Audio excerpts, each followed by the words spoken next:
तो देखिए, प्रधानमंत्री मोदी और राहुल गांधी दोनों ने यहां पर श्रद्धांजलि अर्पित की है। थोड़ी देर पहले हमने पूरा एक सफरनामा आपको दिखाया डॉक्टर मनमोहन सिंह का, कैसे वो आर्थिक सलाहकार बनते हैं, आरबीआई के गवर्नर बनते हैं, इसके अलावा वित्त मंत्री जब देश के बनते हैं तो कैसे बड़े फैसले लेते हैं और सदन में वो ये कहते हैं कि भारत की तरक्की को कोई रोक नहीं पाएगा। आशीष कुमार सिंह हमारे साथ जुड़े हुए। आशीष, वित्त मंत्री के तौर पर सदन में जो उनका दिया गया भाषण था, जब भारत बहुत बुरे आर्थिक दौर से गुजर रहा था, उस समय उन्होंने साहस दिखाया, रास्ता दिखाया कि भारत की अर्थव्यवस्था को आगे बढ़ने से दुनिया की कोई ताकत नहीं रोक सकती है। और उसके बाद उन्होंने तमाम एक के बाद एक बड़े फैसले लिए जिससे भारत की अर्थव्यवस्था में सुधार आया।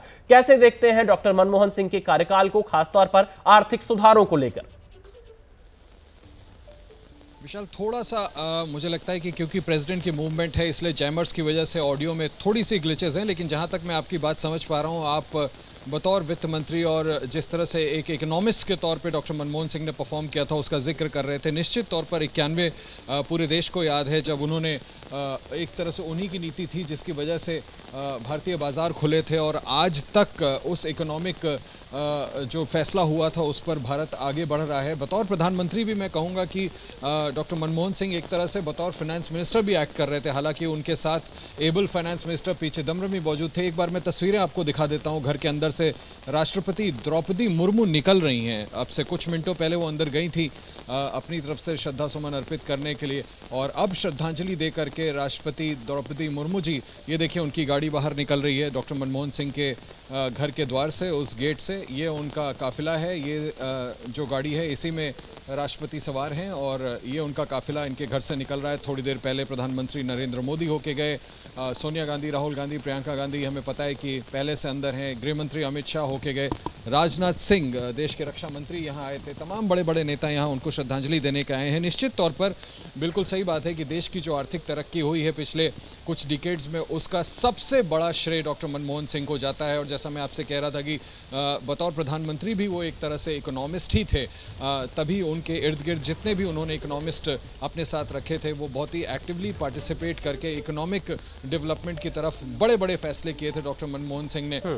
उसी का नतीजा है कि 2008 के करीब जो इकोनॉमिक रिसेशन आया था, विशाल आपको भी अच्छी तरह से याद होगा, उससे इंसुलेट हो पाया था भारत। जितना प्रभाव दूसरे देशों पर पड़ा था उतना करारा प्रभाव भारत पर नहीं पड़ा था। भारत अपने आप को संभालने में काफ़ी कारगर साबित हुआ था मनमोहन सिंह की नीतियों की वजह से। उस समय उनका साथ दे रहे थे बतौर वित्त मंत्री पी चिदम्बरम, बहुत ही क्लोज हमने देखा था कि किस तरह से कॉपरेशन के साथ वो काम करते थे। प्रणब मुखर्जी थे देश के वित्त मंत्री, बाद में चिदम्बरम हुए देश के वित्त मंत्री। प्रणब मुखर्जी मूव किए एक्सटर्नल अफेयर्स में बतौर विदेश मंत्री, लेकिन डॉक्टर मनमोहन सिंह की जो खुद की लीडरशिप थी, जो दिशा वो दिखाते थे, उसी पर उनका कैबिनेट काम करता था। और निश्चित तौर पर आज तक हमें लगता है कि उनकी जो इकोनॉमिक पॉलिसी थी उसके जो बेनिफिट्स हैं वो भारत उठा रहा है। और तमाम तरीके के जितने भी उसके बाद इकोनॉमिक ऑनस्लॉट्स हुए हैं, चाहे जिन भी ग्लोबल कारणों की वजह से या डोमेस्टिक कारणों की वजह से, भारत उसमें अपने आप को संभालने में कामयाब हुआ। जी, तो देखिए इस वक्त की एक बड़ी खबर सामने आ रही है। केंद्रीय कैबिनेट की बैठक शुरू हुई है।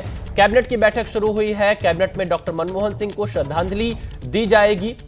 प्रधानमंत्री नरेंद्र मोदी की अध्यक्षता में दिल्ली में कैबिनेट की बैठक शुरू हो गई है और कैबिनेट की बैठक में डॉक्टर मनमोहन सिंह को श्रद्धांजलि अर्पित की जाएगी। थोड़ी देर पहले प्रधानमंत्री नरेंद्र मोदी 3 मोतीलाल नेहरू मार्ग पहुंचकर डॉक्टर मनमोहन सिंह को श्रद्धांजलि अर्पित की थी और अब कैबिनेट की बैठक शुरू हो गई है। नीरज हमारे साथ जुड़ चुके हैं। नीरज, केंद्रीय कैबिनेट की बैठक शुरू हो गई है, मनमोहन सिंह को श्रद्धांजलि अर्पित की जाएगी, क्या और जानकारी आपको इस वक्त मिल पा रही है?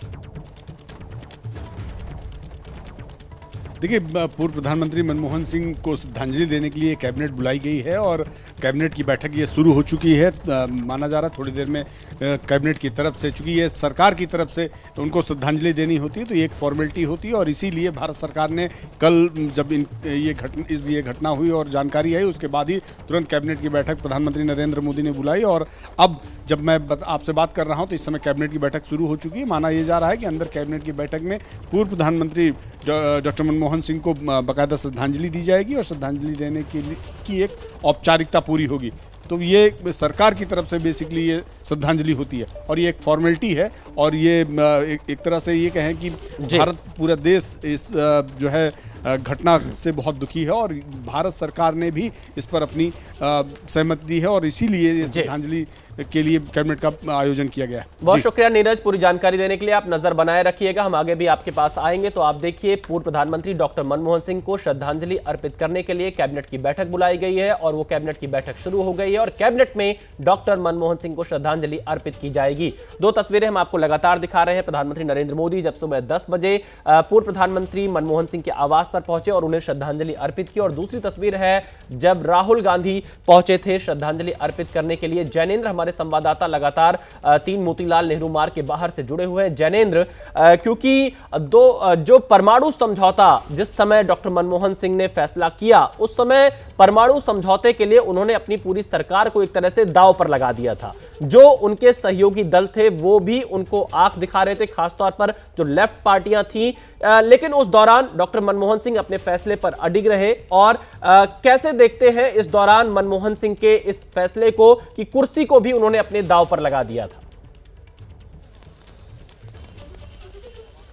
बिल्कुल, उन्होंने अपनी कुर्सी को दांव पर लगा दिया था, उन्होंने अपनी सरकार को दांव पर लगा दिया था उस फैसले के लिए जो फैसला देश हित में था।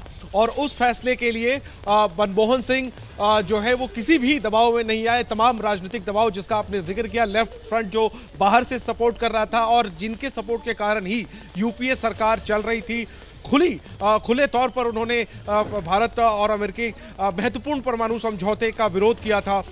लेकिन इसके बावजूद जो है वो मनमोहन सिंह सरकार उस फैसले पर कायम रही और इसके कारण अविश्वास प्रस्ताव का भी सामना करना पड़ा। उसको भी राजनीतिक तौर पर उसको भी कामयाबी से पार पाया मनमोहन सिंह ने। और निश्चित तौर पर उनके पीछे सोनिया गांधी जो कांग्रेस अध्यक्ष थी, उनका जो अडिग समर्थन था वो तो था ही, लेकिन जो नेतृत्व था सरकार के स्तर पर वो मनमोहन सिंह ने करके दिखाया कि जो देश हित में है वो होकर रहेगा। और भारत अमेरिका परमाणु समझौता जो है वो आज एक सफर तय कर चुका है। और आज जो ऊर्जा के क्षेत्र में आत्मनिर्भरता की बात होती है, परमाणु बिजली की बात होती है, ये तमाम चीजों की जो नींव थी वो उन्हीं हस्ताक्षर से हुए थे जिस पर मनमोहन सिंह ने हस्ताक्षर किया था